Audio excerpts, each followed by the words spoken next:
Հարցու պատասխանի փուլն է, դերևս կարծում եմ առնով։ Հակներեք էլի։ Հա, խնդրեմ, կարող եմ խոսել։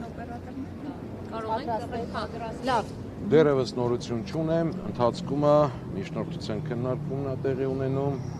դերևս հարցու պատասխանի փուլում ենք, կարծում եմ առնվազն մոտ երևի թե 2 ժամ կտևի։ Նիստը այդքան է առայժմ։ Ինչպիսի տրամադրվածություն ունի դատավորը։ Հաշվի առնելով թե ով է դատավորը։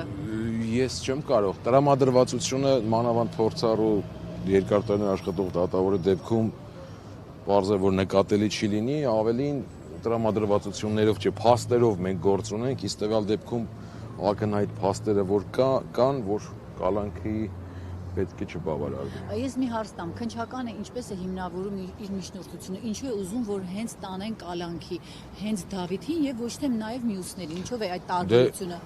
Տարբերությունը ես չկարողացան անկեղծ ասած բացատրել։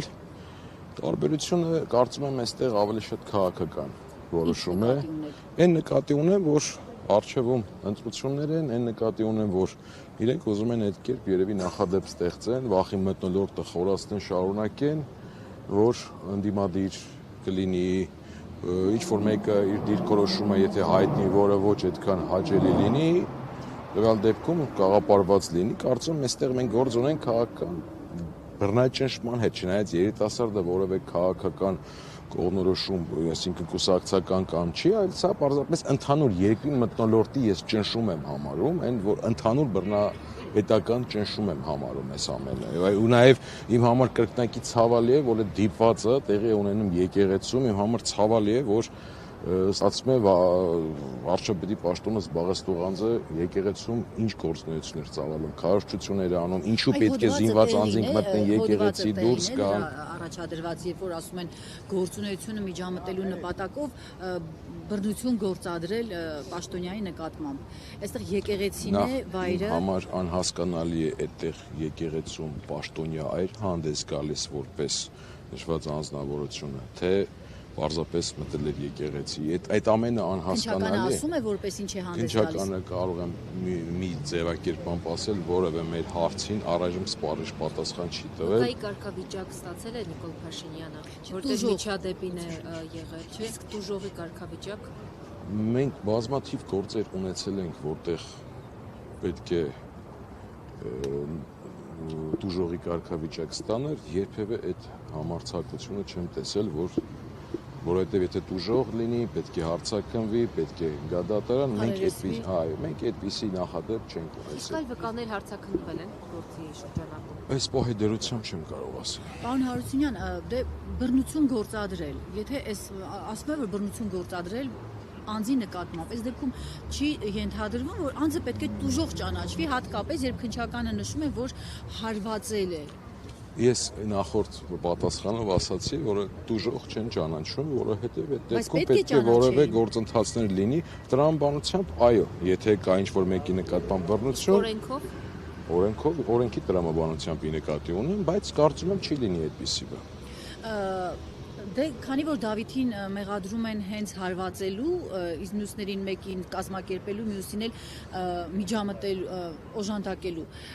գուցե դրա պատճառով է, որ քննչականը հենց նրան է առանցքային դերակատար համարում եւ փորձում տանել կալանքի։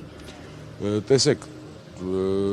բարեբախտաբար մյուսների նկատմամբ այդ միջնորդությունը չի եղել, բայց ձեր ասած հարցից հենց այդ տրամաբանականը երևում է պատասխանի տեսանկյունից այն, որ եթե կա կազմակերպիչ, ապա ոնց կարող է կազմակերպիչն ավելի խիստ վիճակում չլիներ։ Պարզ է, չէ, որ այդ ամենը չկա, պարզապես այդ ամենը շղարշ է հանրության մոտ վիճակ ստեղծելու, տպավորություն ստեղծելու եւ վստահաբար կարող եմ ասել, որ ժամանակ անց պարզվելու է, որ երիտասարդը ոչինչում մեղավոր չէր։ Ու նաեւ ցավալի է, որ մենք գործ ունենք դպրոցական տղայի հետ ու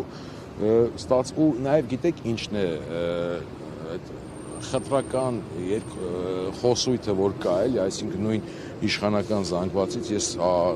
հասցրել եմ մի քանի պատգամավորների կամ գործիչների խոսք լսեմ, որոնք սարսափելի կերպով դատապարտում, ինչն են դարձ, իսկ ինչի չեն դատապարտում այն, որ եկեղեցին ծեսը փորձ է արվում օգտագործել ինչ-որ քարոզչության համար, ինչի դա չեն դատապարտում։ Երբ մարդիկ իրենց համար հանգիստ կանգնած աղոթում էին ու այդ իրարանցումը ինչի եղավ։ Հենց այդ խնդիրը հենց դրանում է, ու այս հետևանքն է այս վերջի ամիսների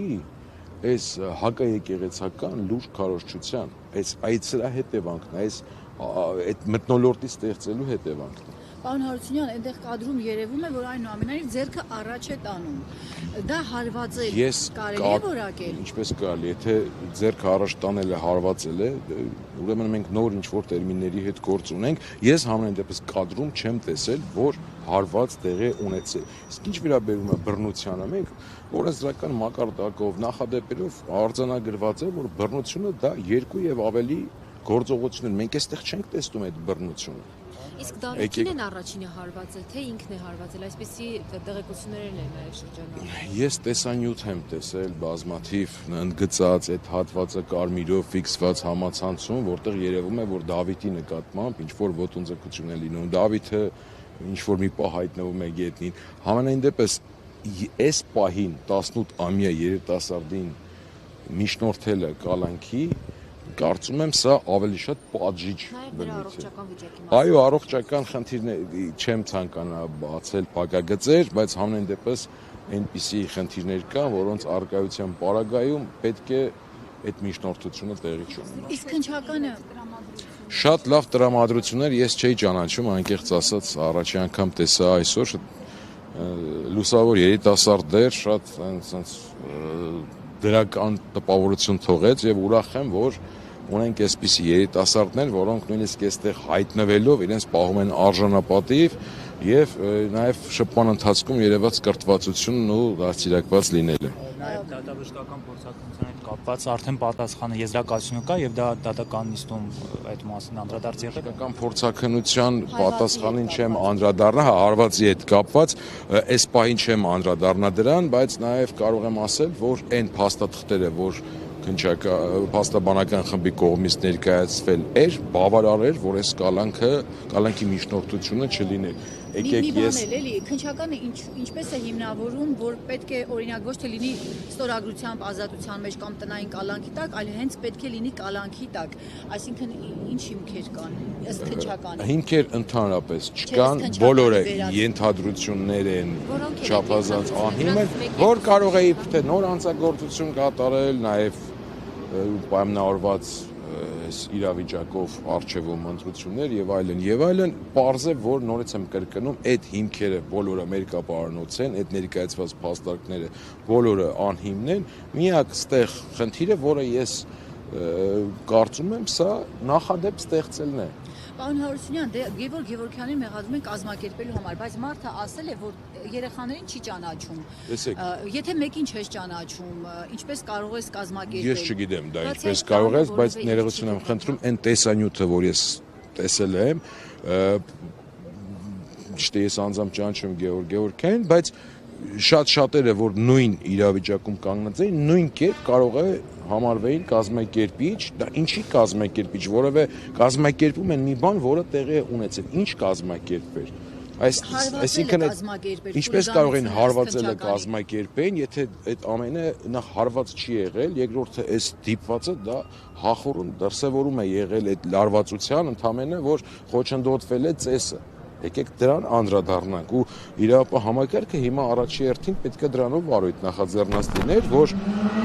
հոգևորական ծեսի խոչընդոտման հետ կապված ու նաև այդ նախադեպը պետք է հասկանալ, որ նույնիսկ նախկինում, չգիտեմ, միջնադարում, երբ որ ասպետները կամ չգիտեմ